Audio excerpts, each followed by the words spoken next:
आयुष्यात आपण जे काही निर्णय घेतो, चांगले वाईट, त्याचा परिणाम आपल्या आयुष्यावर होतो बरं का. कसं, आपण जे काही निर्णय घेतो तो एकदम विचार करून सोचून समजून घेतला गेला पाहिजे.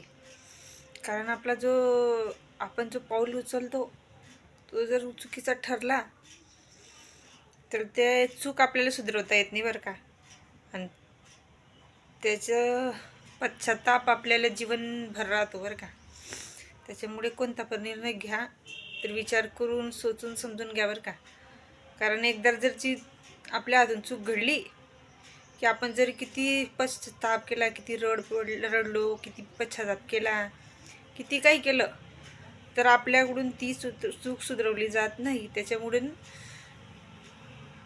तुम्ही पण जे काही निर्णय घ्याल तुमच्या जीवनामध्ये पण विचार करून घेत जा. कारण आहे ना, जीवन एकच वेळेस भेटतं बरं का आपल्याला, वन्स मोर नाही आहे जीवनामध्ये परत. कारण